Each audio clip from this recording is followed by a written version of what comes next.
the world had changed. It wasn't the kind of change people talked about in history books or science fiction novels. It was real, raw, and brutal. Earth no longer belonged to humans. Skies that once held birds now buzzed with alien ships shaped like jagged shards of metal. Cities lay in ruins, their towering structures reduced to crumbling skeletons of concrete and steel. The air smelled of smoke and ash, a constant reminder of what humanity had lost. Alex Carter sat on the edge of an old, rusted water tank, staring at the horizon. His clothes were patched together from scraps, and his boots were worn down to almost nothing. He looked tired, exhausted, but it wasn't just the lack of sleep. It was the weight of everything pressing down on him. Every day felt like a battle, even when there weren't any aliens around. Surviving meant scavenging for food, avoiding patrols of Varnock soldiers, and trying not to think too much about how hopeless things seemed. Behind him, Lily Monroe knelt by a small fire, stirring a pot of something that barely qualified as soup. She glanced up at Alex occasionally, her brow furrowed with worry. They'd known each other since they were kids, growing up in the same neighborhood before the invasion. Back then, life had been simple. Too simple, maybe. Now she couldn't help but feel like those days belonged to someone else's life entirely. "You need to eat," Lily said finally, breaking the silence. Her voice was soft but firm, the way it always was when she was trying to get through to him. "You've been sitting there all morning?" Alex didn't respond right away. Instead, he picked up a rock and tossed it toward the ground, watching. As it skipped across the dirt, "What's the point?" he muttered under his breath. "We're just delaying the inevitable." Lily sighed and set the spoon down. She stood up, brushing her hands against her jeans, and walked over to where Alex sat. For a moment, she didn't say anything. Then softly she said, "I know it feels like we're stuck, but we're still here, aren't we? That has to count."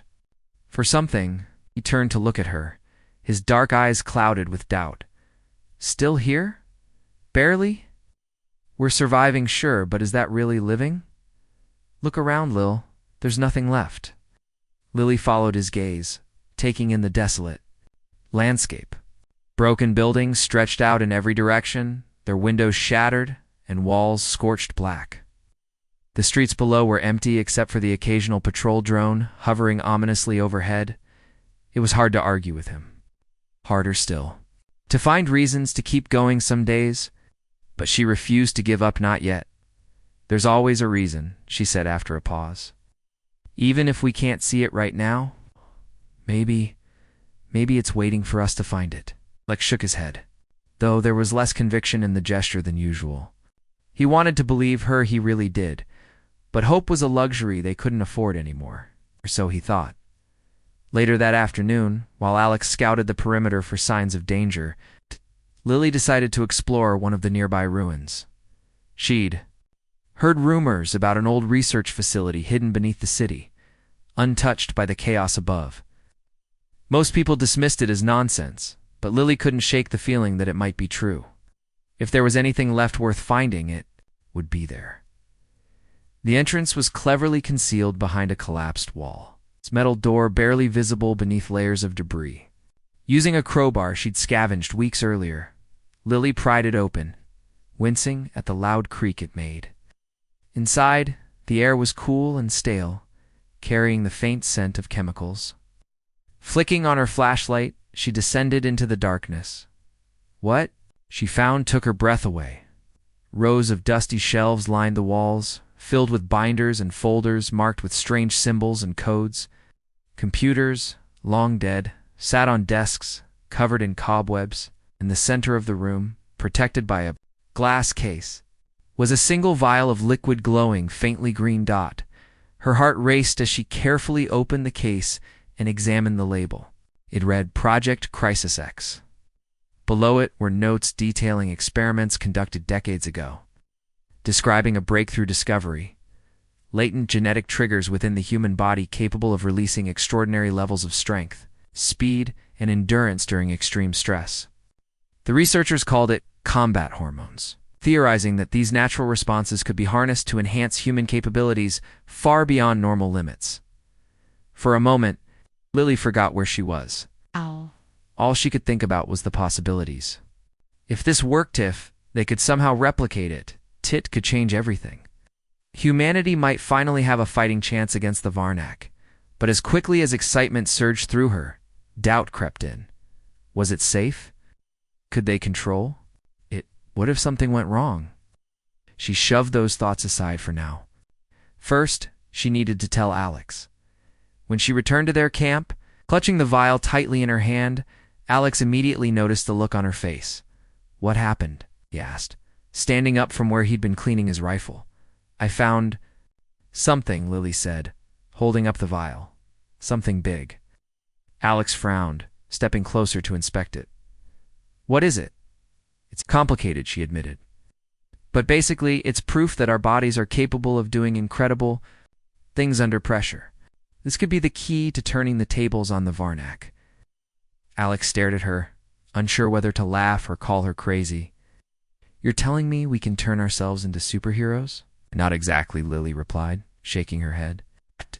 "Risky, and it's untested. But if we don't try, we're just sitting ducks out here."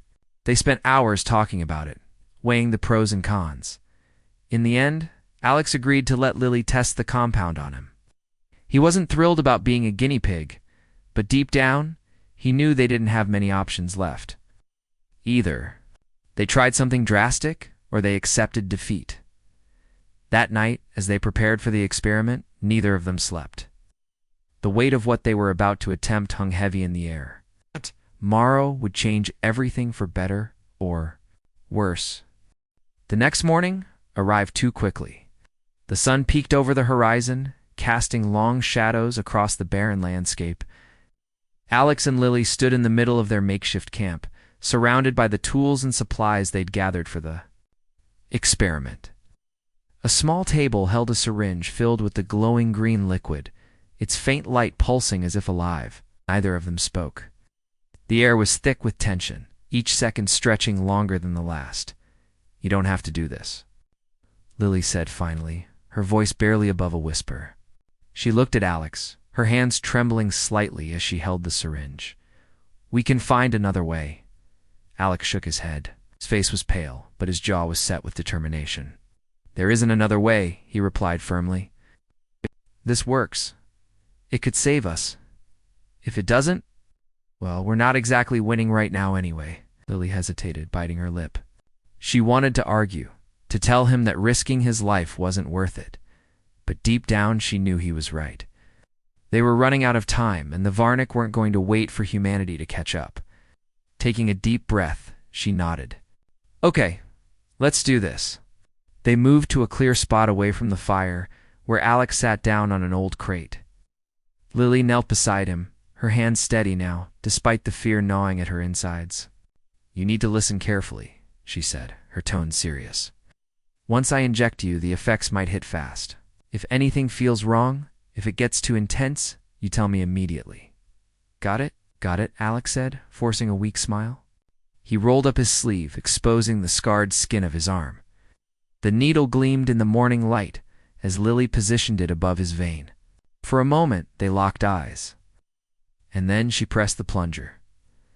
The moment the liquid entered his bloodstream, Alex felt it. A sharp, searing pain shot through his body, like fire spreading through his veins. He clenched his teeth, trying not to cry out, but the sensation was overwhelming. His muscles twitched involuntarily, and sweat broke out across his forehead. Lily watched anxiously, her hands hovering near him, ready to intervene if needed. Then, just as suddenly as it had started, the pain began to fade. Its place came a rush of energy so powerful it felt like electricity coursing through every nerve in his body. Alex's senses sharpened instantly. He could hear the distant hum of alien drones, smell the faint metallic temps of rust in the air, and see every crack and crevice in the crumbling walls around them. His heart pounded like a drum, and his breathing quickened. "Alex?" Lily's voice sounded distant, muffled, even though she was right next to him. He turned to look at her, and for a split second, everything seemed to move in slow motion. Her movements were fluid, deliberate, as if he could predict what she would do before she did it. "I feel—" Alex started, but the words caught in his throat. How could he describe it? It wasn't just strength or speed, he felt unstoppable. Invincible. But there was something else too, something darker. A surge of aggression bubbled up inside him, raw and uncontrollable. His fists clenched tightly and his vision blurred with red. "Alex, calm down," Lily shouted, backing away cautiously. Her voice snapped him out of the haze, but only for a moment. He struggled to regain control, his chest heaving as he fought against the primal urge to lash out. The transformation was intoxicating, exhilarating, and terrifying. Lily grabbed a nearby blanket and wrapped it around his shoulders, trying to ground him. "Focus on my voice," she urged. "Breathe deeply. You're okay. You're still you." Gradually, Alex managed to push back the rage, though.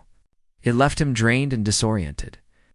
He slumped forward, his head in his hands. "What? What was that?" he asked hoarsely.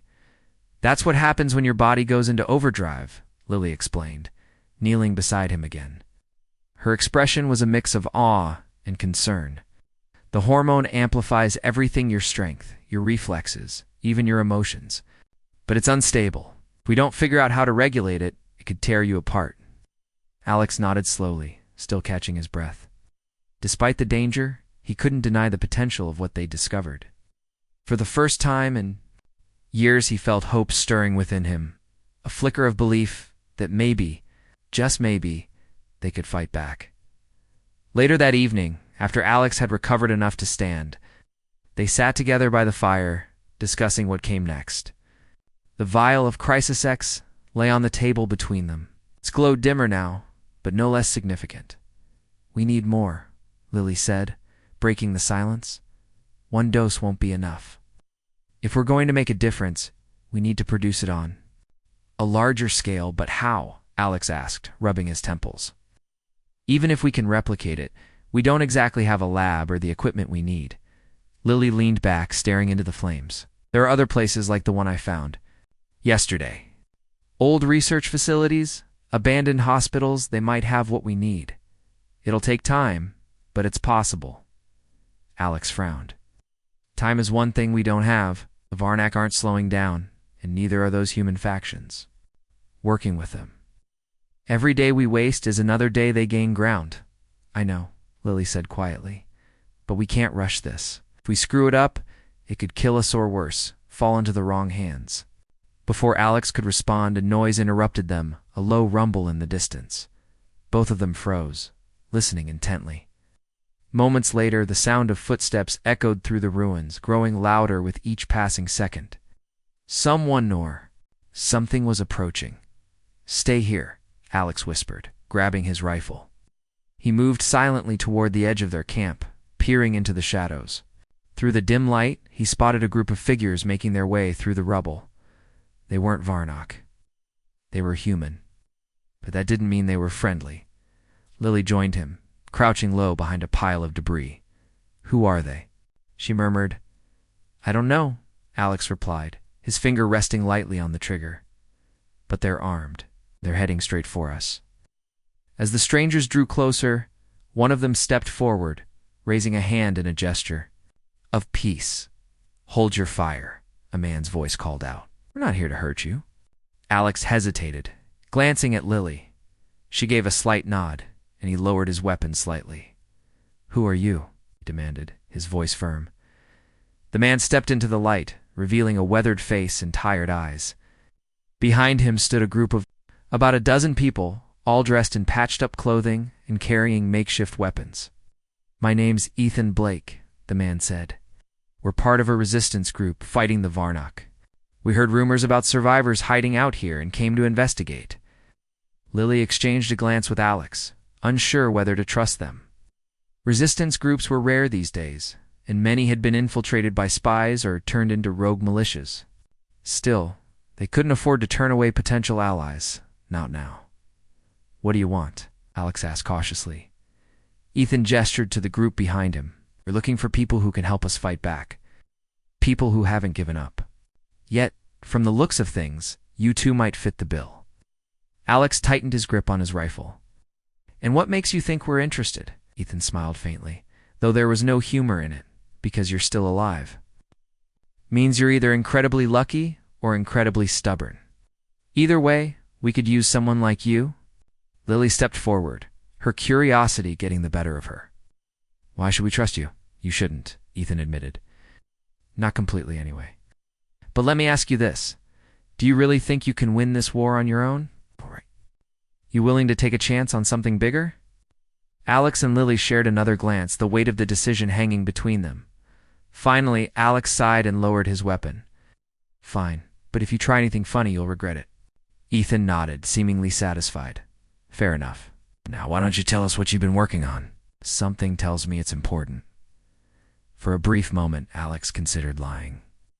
But as he looked at Ethan's determined face and the weary but hopeful expressions of the others, he realized they might actually stand a chance together. The fire crackled softly in the center of the camp, its orange glow casting flickering shadows on the faces of the gathered group. Ethan Blake and his resistance fighters sat cross-legged on the ground, their eyes fixed intently on Alex and Lily.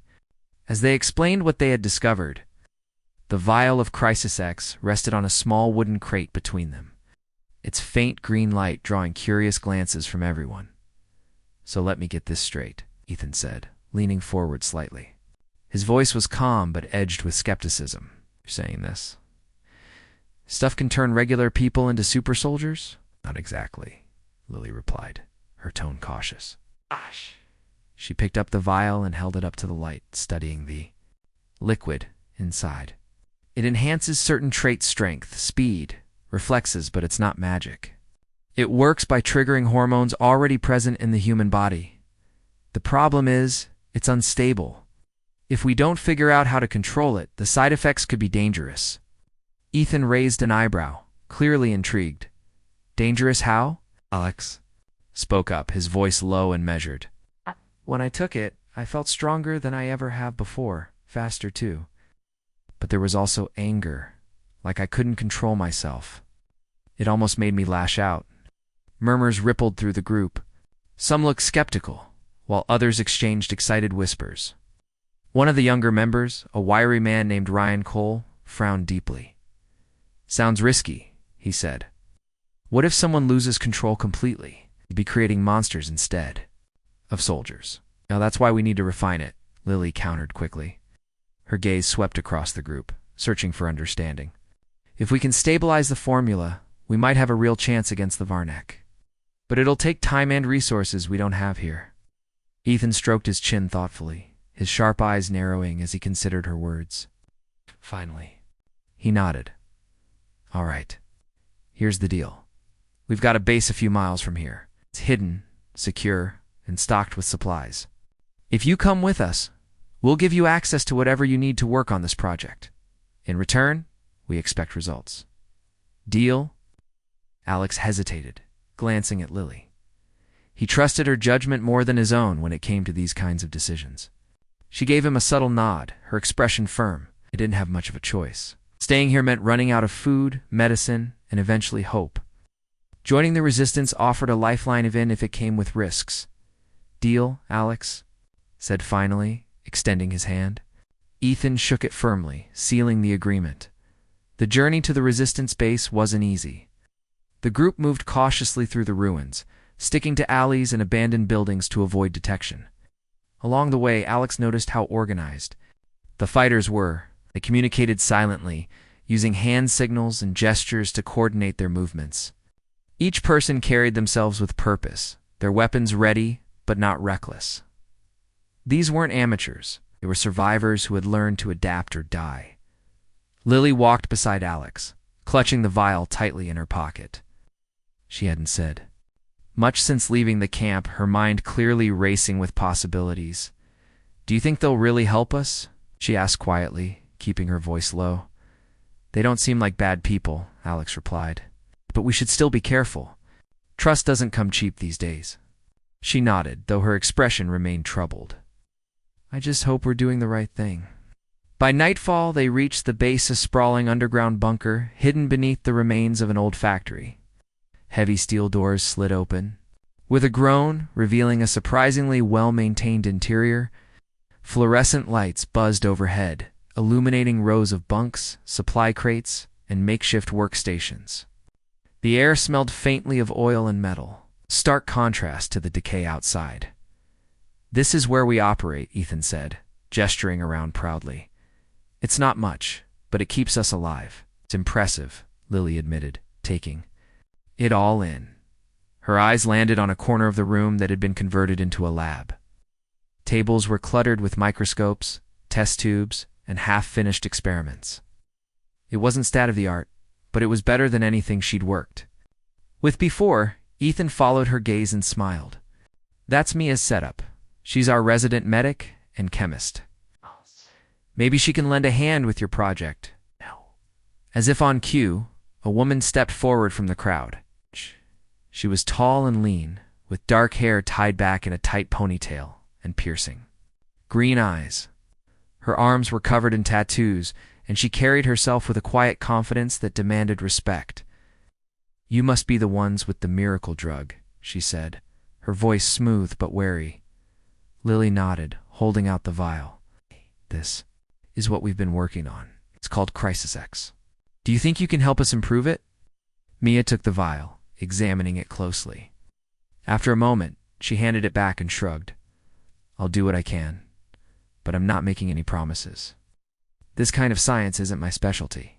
It's nobody's specialty, Lily said with a wry smile. We're figuring it out as we go, Mia smirked, seemingly amused by her determination.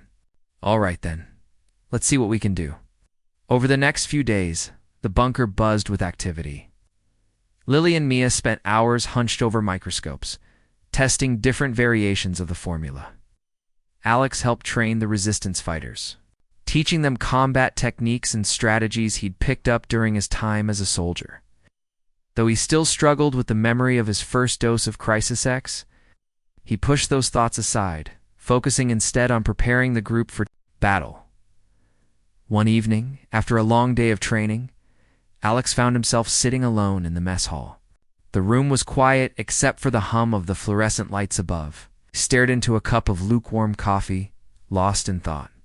How far had they come? From scavenging scraps in the ruins to leading a resistance movement, Tint felt surreal. The weight of responsibility pressed heavily on him. What if they failed? What if Crisis X turned out to be more harm than good? You look like you've got the weight of the world on your shoulders, her voice said, breaking the silence. He looked up to see Mia standing nearby, holding a plate of food, without waiting for an invitation. She sat down across from him. Rough day? Alex chuckled dryly. Something like that. Mia studied him for a moment, her sharp eyes assessing. You know, most people would kill for the chance to make a difference like you are. Why do you look so miserable? Complicated, he muttered, avoiding her gaze. Try me, she said simply. He sighed, running a hand through his hair. It's just every step forward feels like 2 steps back. We find something that could save us, but it comes with risks we don't fully understand. And even if we pull this off, what then? Do we stop ourselves from becoming exactly what we're fighting against? Mia leaned back, crossing her arms. That's the million-dollar question, isn't it? Power changes people, but so does fear. Ow! The trick is finding a balance. Easier said than done, Alex replied. Maybe, Mia conceded. But you're not alone in this. None of us are. That's why we stick together, to keep each other grounded. Her words struck a chord with him. For the first time in days, he felt a flicker of reassurance. Maybe they couldn't predict the future, but they could face it together. Back in the lab, progress was slow but steady. Lily and Mia managed to stabilize the formula enough to reduce the risk of uncontrollable aggression. They tested it on volunteers, starting with small doses to gauge the effects. Success brought renewed hope, but also new challenges. Some subjects experienced headaches or nausea, while others reported heightened emotions that bordered on paranoia. Despite the setbacks, the resistance grew stronger. Enhanced soldiers trained alongside unenhanced ones, learning to fight as a cohesive unit. Morale soared as word spread about their newfound capabilities. Even Ryan, who had initially been skeptical, began to see the potential of Crisis X. But, as their strength increased, so did the stakes. Reports came in of increased Varnak activity in the area. Patrols became more frequent, and skirmishes erupted with alarming regularity. was only a matter of time before the aliens launched a full-scale assault. One night, as the group gathered to discuss their next move, Ethan stood at the front of the room, his expression grim. "We've got intel that the Varnock are planning an attack on one of their supply depots," he said. "If we hit them hard enough, we can cripple their operations in this sector. But it won't be easy." Alex stepped forward, his resolve hardened. "Then we hit them harder than they expect. With Crisis X on our side, we stand a chance." Ethan nodded, a fierce determination lighting up his face. "Let's show them what humanity is made of." The resistance base buzzed with activity as preparations for the attack on the Varnock supply depot reached their final stages. The bunker, usually quiet at this hour, was alive with the sounds of weapons being cleaned, gear being checked, and voices exchanging last-minute instructions. Everyone moved with a sense of purpose, knowing that the upcoming mission could be their most dangerous yet and possibly their most important. Lily stood in the lab, surrounded by vials of Crisis X. Her hands trembled slightly as she carefully measured out doses for each volunteer. This wasn't just science anymore, like it was life or death. Each syringe represented hope, but also risk. She glanced over her shoulder at Mia, who was organizing medical supplies in case anyone needed treatment after the mission. "You sure about this?" Mia asked, her tone light but her eyes serious. "Once we send them out there with this stuff in their systems, there's no turning back." "I'm not sure about anything," Lily admitted, setting down the syringe she'd been working on. "But we've tested it as much as we can. If we wait any longer, the Varnock will only get stronger." Mia nodded, though her expression remained tense. "Just remember, if something goes wrong, it's not just on you. We're all in this together." Lily appreciated the reassurance, even if it didn't fully ease her guilt. She knew the burden of responsibility rested heavily on her shoulders, but she couldn't afford to let doubt take over now. Taking a deep breath, she capped the last vial and placed it in a metal case. It was time. In the main hall, Alex paced back and forth, his mind racing. He had volunteered to lead the assault team, knowing full well the dangers involved. Part of him wanted to step back, to let someone else take charge, but he couldn't shake the feeling that this was his fight. The Varnock had taken everything. From him, his home, his freedom, his future, and now he had a chance to hit back. Ethan approached him, clapping a hand on his shoulder. "You ready for this?" he asked, his voice steady but edged with concern.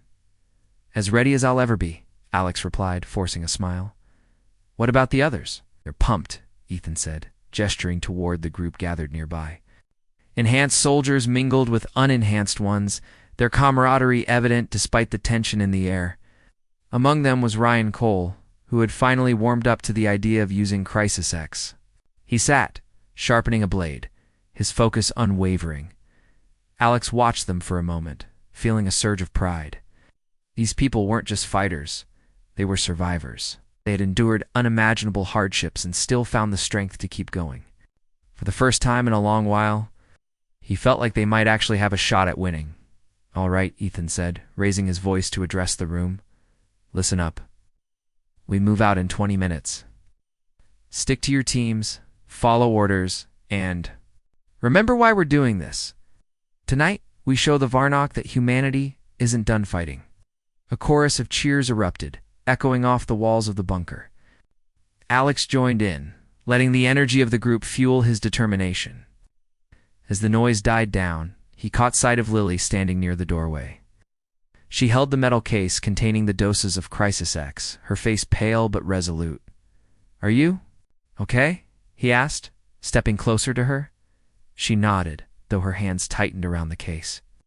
I don't know what will happen out there. What if something goes wrong? What if he cut her off gently, placing a hand on her arm? It's going to work.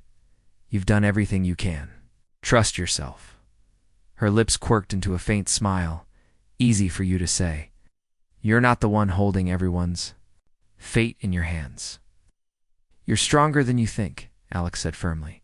"And whatever happens, we'll face it together." The convoy rolled out under the cover of darkness, its engines muffled to avoid detection. The resistance fighters traveled in modified trucks and jeeps, their vehicles painted matte black to blend into the shadows. Above them, the sky was eerily silent, devoid of stars thanks to the thick layer of ash and smoke left behind by years of conflict. As they neared the supply depot, Alex gave the signal to stop. The team disembarked quietly, forming tight groups as they advanced on foot. The depot loomed ahead, a massive structure surrounded by high walls and patrolled by Varnock drones. Floodlights illuminated the perimeter, casting harsh white beams across the barren landscape. "This is it," Alex whispered to his team. "Remember the plan. Stay low, stay quiet, and wait for my signal." The enhanced soldiers nodded, their bodies already buzzing with anticipation. Moments earlier, Lily had administered their doses of Crisis X, and the effects were beginning to kick in. Muscles tensed, senses heightened, and adrenaline surged through their veins. They were ready. Ryan adjusted the straps of his backpack, glancing nervously at the others. "You really think this is going to work?" he muttered to the man beside him. "It has to," came the reply. There was no room for doubt now. They reached the outer wall without incident, slipping through a gap in the fence that Ethan's scouts had identified earlier. Inside the depot was a labyrinth of crates and machinery, stacked haphazardly and guarded by Varnock soldiers. Alex signaled for the team to split up, each group tasked with sabotaging a different section of the facility. Lily's formula proved invaluable almost immediately. Enhanced soldiers moved with incredible speed and precision, disabling patrol drones and taking out guards before they could sound the alarm. Their reflexes were unmatched, allowing them to dodge laser fire and counterattack with devastating efficiency. Even those without the hormone boost found themselves inspired by the display. God was pushing harder than they thought possible. But as the battle intensified, so did the risks. One of the enhanced fighters, a young woman named Chloe, lost control during a confrontation with a Varnock commander. Her aggression spiked uncontrollably, causing her to lash out wildly. Before anyone could intervene, she charged forward, ignoring orders to fall back. A blast from an alien weapon sent her sprawling to the ground. "No," Alex shouted, rushing to her side. But it was too late. Chloe's body lay motionless, her sacrifice a grim reminder of the cost of their power.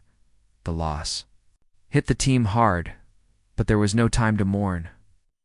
The Varnock reinforcements were closing in, their numbers overwhelming. Alex barked orders, rallying his team to regroup and push forward. "We finish this," he yelled, his voice cutting through the chaos. For Chloe. With renewed determination, the resistance fighters pressed on, reaching the heart of the depot. There they planted explosives rigged to destroy the entire facility. As the countdown began, Alex led a desperate retreat, dodging explosions and enemy fire as they made their way back to the extraction point. When they finally reached the trucks, battered but alive, the horizon lit up with a brilliant flash. Depot erupted in flames, a fiery testament to their victory. Cheers broke out among the team, but Alex remained silent, staring at the inferno in the distance. They had won the battle, but at what cost? The victory at the supply depot was bittersweet. While the destruction of the Varnock facility dealt a significant blow to their operations, the loss of Chloe weighed heavily on everyone's minds. Her death served as a stark reminder of the dangers posed by Crisis X, even in its stabilized form. Back at the Resistance base, the mood was somber. The fighters celebrated their success quietly, their laughter tinged with sadness. For Alex and Lily, the burden of leadership felt heavier than ever.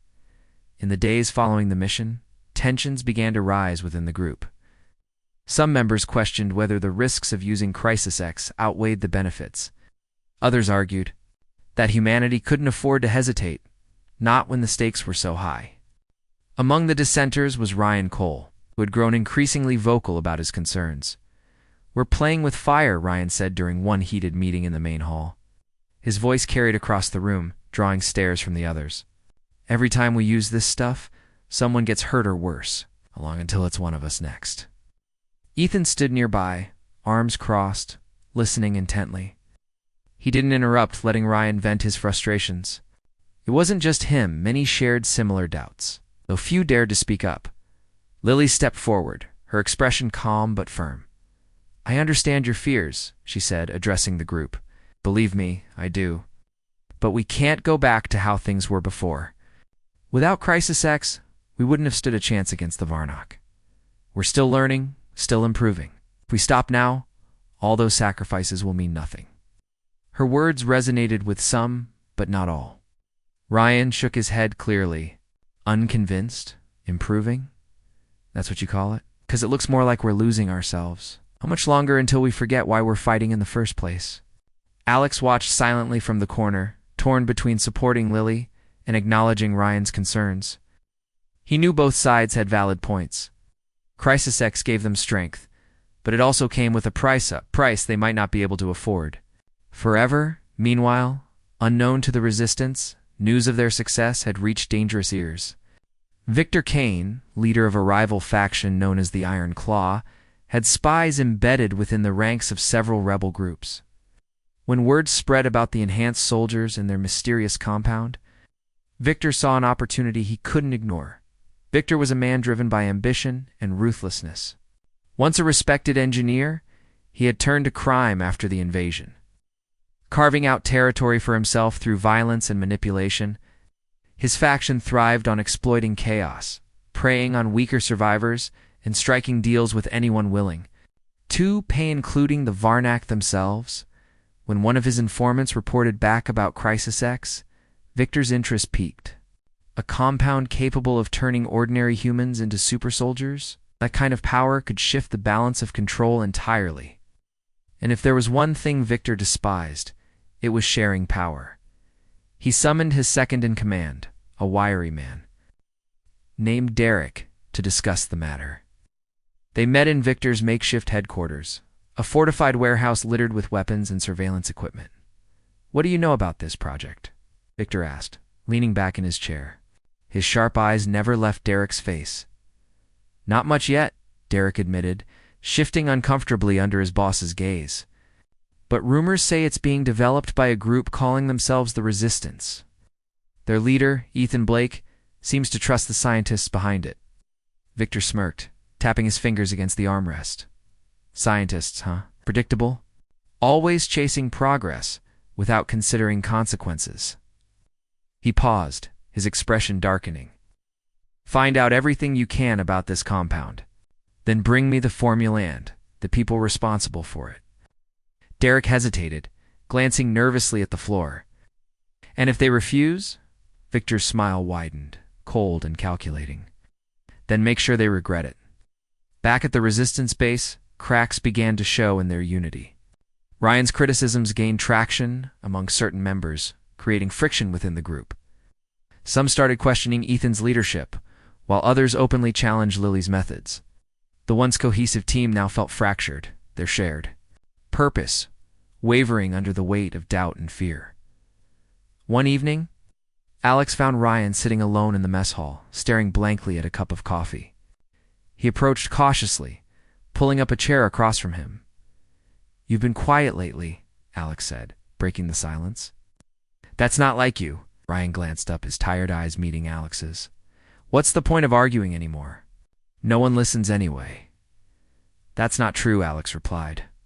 "People hear you, they just don't always agree." Ryan snorted, shaking his head. "Agree or not, it doesn't change the fact that we're walking a fine line here. Every dose we take chips away at who we are. Pretty soon, we won't recognize ourselves." Alex leaned back, considering his words. "Do you think we should stop using it altogether?" "I didn't say that," Ryan countered quickly. "All I'm saying is, we need to be careful. Power like this corrupts. Look at Victor Kane, or the Varnock. They don't care about right or wrong. They only care about winning. Are we really any different?" Before Alex could respond, the sound of alarms blared through the bunker. Red lights flashed overhead, signaling an emergency. Both men jumped to their feet, rushed toward the source of the commotion. Chaos erupted as masked intruders stormed the base. Armed to the teeth and moving with precision, they weren't Varnock, they were human. Iron Claw.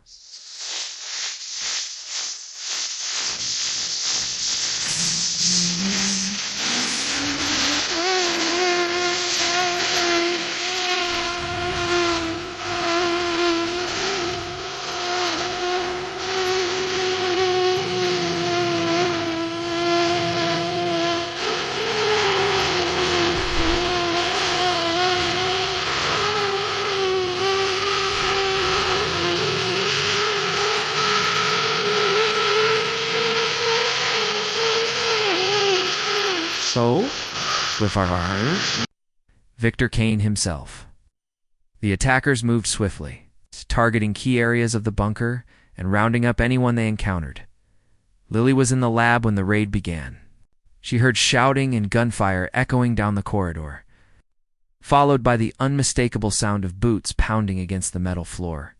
Panic surged through her as she grabbed the case containing the remaining doses of Crisis X and shoved it into a hidden compartment beneath the table. Moments later, the door burst open, and two armed men charged in. One of them grabbed her roughly by the arm, dragging her to her feet. "Where's the formula?" he demanded, his voice low and menacing. "I don't know what you're talking about," Lily stammered, trying to keep her composure. The man sneered, tightening his grip. "Don't play dumb. Victor wants answers, and he doesn't like waiting." As they hauled her away, Lily caught sight of Mia lying unconscious on the floor, blood trickling from a gash on her forehead. Fear gripped her chest, but she forced herself to stay calm. She couldn't let them win.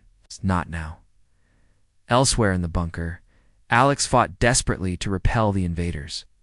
Armed with only a rifle and sheer determination, he took down several enemies, rallying the remaining resistance fighters to defend their home.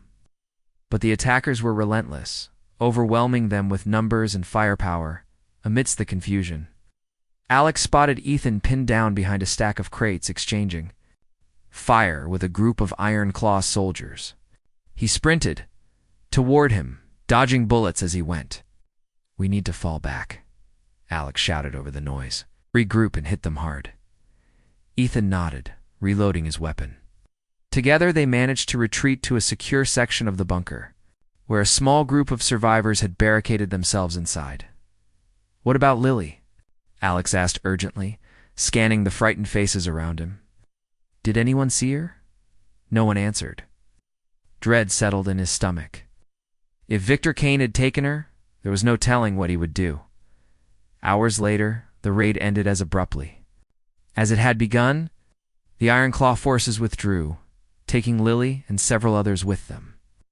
The resistance base lay in ruins, its defenses shattered and its morale crushed. As the survivors picked through the wreckage, Alex vowed to get Lily backhand to make Victor pay for what he had done. But deep down, he couldn't shake the feeling that this was only the beginning. The war had taken a darker turn, and the lines between ally and enemy, hero and villain, were becoming dangerously blurred. The hours following the raid dragged by in a haze of anger and despair. The resistance fighters worked tirelessly to repair the damage inflicted on their base. But the physical wounds were nothing compared to the emotional toll. Ethan paced back and forth in what remained of the command center, his face etched with frustration and guilt. He clenched and unclenched his fists as he replayed the events in his mind, blaming himself for not seeing the attack coming. Alex sat nearby, staring at the cracked floor tiles. His rifle lay across his lap, untouched since the battle ended. The weight of Lily's capture pressed heavily on him, gnawing at his resolve. She had trusted him, relied on him, and now she was gone. Just every second that passed felt like another nail in her coffin. "We couldn't let it end this way. We can't." "Just sit here," Alex said finally, breaking the tense silence.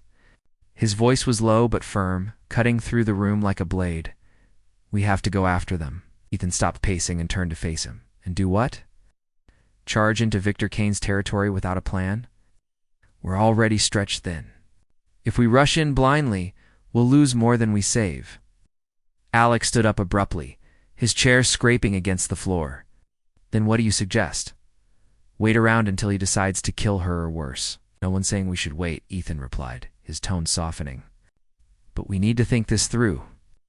Victor isn't some random thug. He's smart, calculating. He knows we'll come for her. That means he's prepared."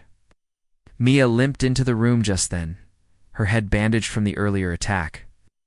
Despite her injuries, her expression was resolute. "He's right," she said, addressing Alex. "Victor's got an entire army at his disposal. But if we hit him where it hurts his resources, we might stand a chance." Alex frowned, considering her words. "What are you suggesting?" "Divide and conquer," Mia explained, leaning against the wall for support. "We split into two teams. One creates a distraction, drawing his forces away from wherever they're holding Lily. The other sneaks in and gets her out. It was risky, but it made sense. Still, Alex hesitated. Even if we pull it off. How? Do we know she's still alive?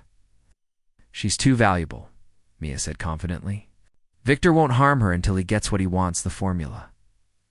As long as she holds out, we've got time. Meanwhile, miles away in Victor Kane's stronghold, Lily sat bound to a chair in a dimly lit room.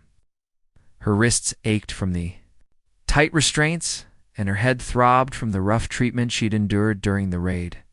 Despite her situation, she kept her composure, refusing to give in to fear. Across from her, Victor leaned casually against a table, watching her with cold, calculating eyes. "You're quite the scientist," Victor said, his voice smooth and mocking, turning ordinary humans into weapons. Impressive work. Lily didn't respond, keeping her gaze fixed on the floor. She knew better than to engage with him, not yet, anyway. Victor chuckled, clearly amused by her defiance. "You don't strike me as the silent type, but I suppose everyone has their limits." He stepped closer, crouching down to meet her eye level. "Here's the deal. Hand over the formula, and I'll make sure you walk out of here in one piece. Refuse, and well, no." He trailed off, letting the threat hang in the air. "I don't have it," Lily said flatly, meeting his gaze for the first time. "It's hidden somewhere you'll never find." Victor studied her for a moment, searching for any sign of deception. Finally, he straightened up and nodded. "All right then. Let's see how long your loyalty lasts under pressure." He snapped his fingers, and 2 guards entered the room, dragging in a device that looked like a cross between a medical scanner and a torture machine. Lily's heart raced, but she forced herself to remain calm. Whatever they planned to do, she wouldn't break not easily. Back at the Resistance base, preparations for the rescue mission were underway. Alex led the infiltration team, while Ethan coordinated the diversionary assault. Both groups reviewed maps of Victor's compound, piecing together intel gathered from scouts and informants. It wasn't much, but it was enough to formulate a plan. As the sun dipped below the horizon, casting the ruins in shadow, the teams geared up and prepared to move out. Before leaving, Alex pulled Ryan aside. The engineer still harbored doubts about Crisis X, but he had agreed to join the mission, recognizing the stakes involved. "You don't have to come," Alex said quietly, noting the tension in Ryan's posture. "This is going to be dangerous." Ryan shook his head, adjusting the straps of his backpack. "Someone's got to keep you grounded," he replied with a faint smirk. "Besides, if we don't stop Victor, none of us will have a future to argue about." Lex managed a weak smile, grateful for the show of support. "Just promise me one thing: stick close and follow orders. No heroics." "Deal," Ryan said, gripping Alex's shoulder briefly before stepping back. "Let's bring her home." The diversionary team struck first, launching a series of coordinated attacks on Victor's supply lines and patrol routes. Explosions lit up the night sky, drawing the attention of his forces. Chaos erupted as Ironclaw soldiers scrambled to respond, leaving gaps in their defenses.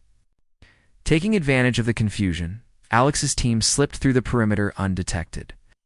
They moved silently, sticking to shadows and avoiding patrols. Each step brought them closer to the heart of the compound where Lily was being held.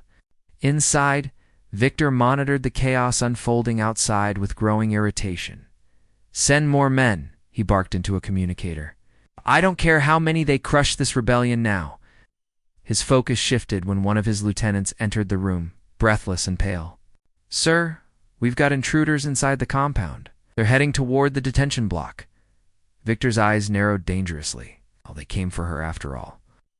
He grabbed a pistol from the table and checked its magazine. "Lock down the facility, and tell the guards I want them alive." For now, deep within the compound, Alex and his team reached the detention area. The hallway was eerily quiet, the only sound the hum of fluorescent lights overhead. Peering around a corner, they spotted 2 guards stationed outside a reinforced door. "This is it," Alex whispered, signaling for the others to take position. With practiced precision, they neutralized the guards quickly and quietly, dragging their unconscious bodies out of sight, using tools provided by Ryan. They bypassed the electronic lock and pushed the door open. Inside, Lily sat exactly where they'd feared she'd be bound, bruised, but alive. Her eyes widened in surprise as Alex rushed to her side. "About time you showed up," she muttered, managing a weak grin despite her condition. "Don't get used to it," Alex replied, cutting her restraints free. "Can you walk?" "I'll manage," she said, wincing as she stood. "But we need to hurry. Victor knows you're here." No sooner had she spoken than alarms blared throughout the compound. Red lights flashed, bathing the corridors in an ominous glow. Footsteps thundered in the distance, growing louder with each passing second. "Move," Alex ordered, ushering the group back the way they came. They retraced their steps, dodging patrols and narrowly avoiding detection. But as they neared the exit, a squad of Ironclaw soldiers blocked their path.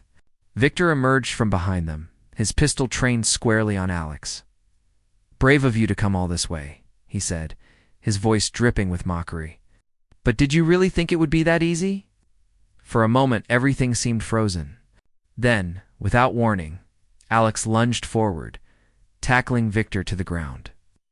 The gun discharged harmlessly into the ceiling as the two men grappled fiercely. Fists flew, and punches landed with brutal force. Despite his age and size, Victor fought with a ferocity that surprised even Alex. Lily seized the opportunity, grabbing the fallen pistol and aiming it at the approaching soldiers. "Stay back," she shouted, her hands steady despite the tremor in her voice. When one of them hesitated, she fired a warning shot, forcing the rest to retreat. By the time Alex subdued Victor, the others had cleared a path to the exit. Together, they sprinted toward freedom, bullets whizzing past them as they fled.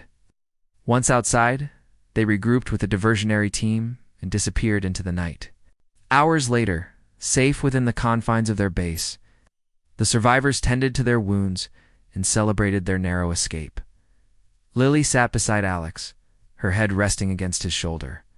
For the first time in days, she allowed herself to feel a flicker of hope. "We made it," she murmured softly. "For now," Alex replied, his voice tinged with exhaustion. "But this isn't over, not by a long shot." Lily nodded, knowing he was right. The war was far from won, and the cost of victory continued to rise. Yet as she looked around at the faces of her friends and allies, she realized something important. No matter how dark things became, humanity's greatest weapon wasn't crisis X, it was the unyielding spirit of those who refused to give up. The days following the rescue mission passed in a blur of activity and reflection. The Resistance base, though battered and bruised, remained standing, a testament to their resilience. Lily worked tirelessly in the lab, analyzing blood samples taken from Alex during his earlier experiments with Crisis X. Her hands moved with precision, but her mind was elsewhere, replaying the events of the raid on Victor Kane's stronghold. Alex, too, struggled to shake off the lingering tension. Every time he closed his eyes, he saw Victor's cold gaze, heard the alarms blaring as they fought their way out. He knew they had been lucky, too lucky. Victor wouldn't let them slip away again. And worse, the formula for Crisis X was still incomplete. Its risks far from fully understood. "We can't keep doing this," Ryan said one evening, breaking the silence in the mess hall. He sat at a table littered with empty coffee cups, surrounded by maps and schematics. His voice carried a note of frustration that drew the attention of those nearby. "Doing what?" Mia asked, glancing up from her work. She had been stitching up a tear in her jacket. Her fingers deft, despite the fatigue etched into her face, using Crisis X like it's some kind of miracle cure. Ryan replied, his tone sharp. "Every time we inject someone, we're rolling the dice. What happens when the next person loses control? Or dies?" Lily looked up from her notes, her expression calm but firm. "I know it's risky, Ryan, but without it, we wouldn't have stood a chance against Victor or the Varnak. We've come too far to turn back now." "That's not an answer," Ryan shot back, leaning forward. "We need a better solution, one that doesn't gamble with people's lives." Ethan entered the room just then, carrying a tray of food. He paused, sensing the tension in the air. "What's going on here?" "Ryan thinks we should stop using Crisis X," Lily explained, gesturing toward him. "He's worried about the side effects." Ethan set the tray down and took a seat, rubbing his temples. It's a valid concern, he admitted. Right now, it's our best shot at fighting back. Until we find something better, we stick with what works. Ryan shook his head, clearly frustrated. And if we never find something better, are we just supposed to keep sacrificing ourselves? Piece by piece, until there's nothing left. No one answered. The question hung in the air, heavy and unresolved. They all knew the truth. Crisis X wasn't perfect, but it was all they had. For now, despite the growing unease within the group, progress continued in the lab. Using Alex's blood samples, Lily made a breakthrough.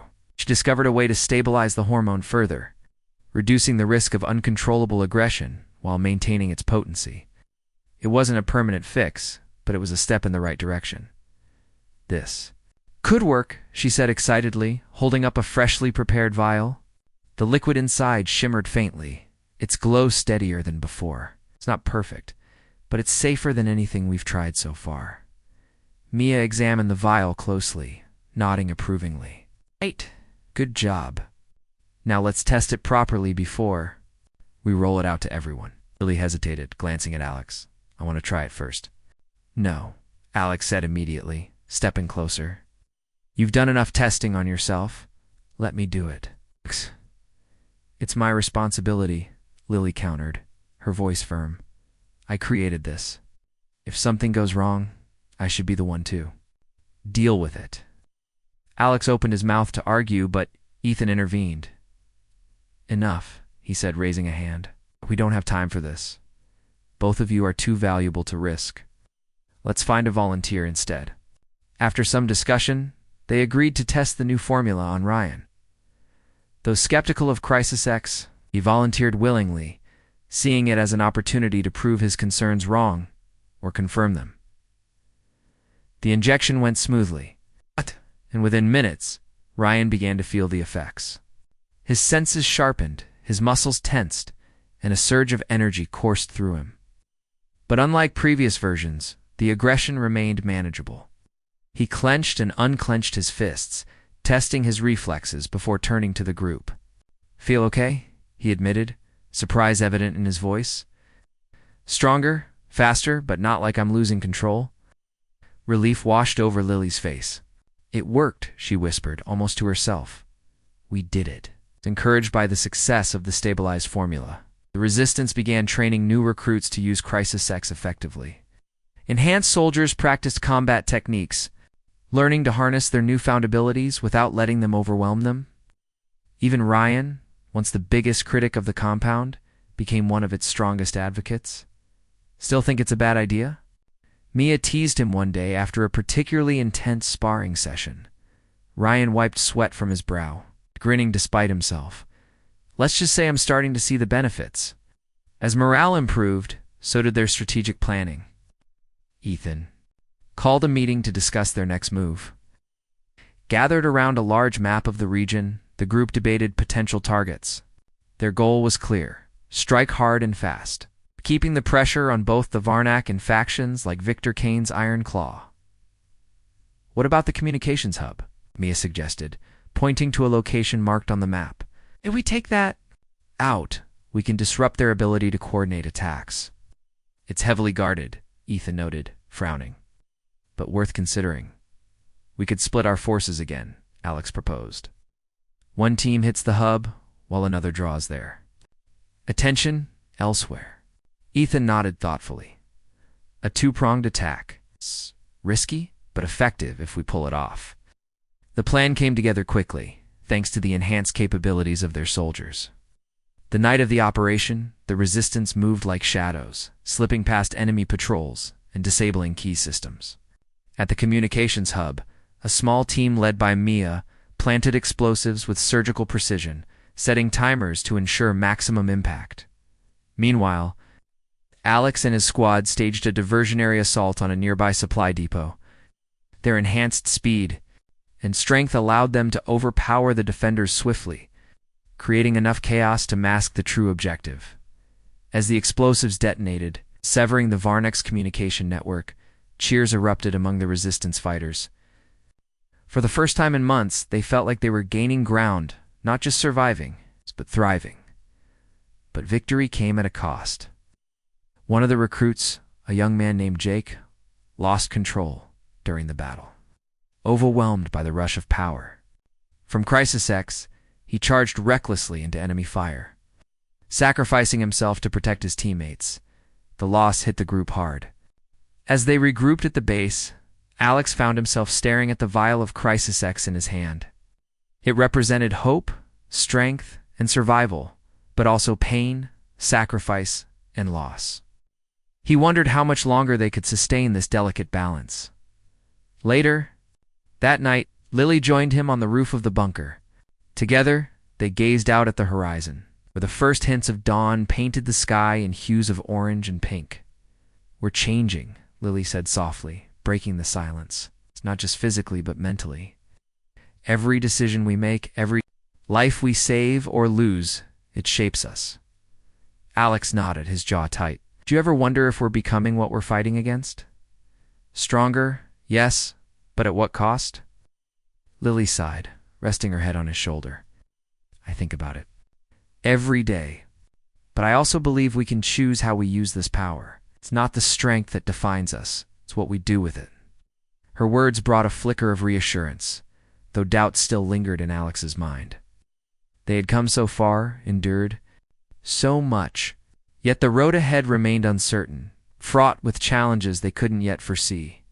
For now, though, they had each other, and that was enough.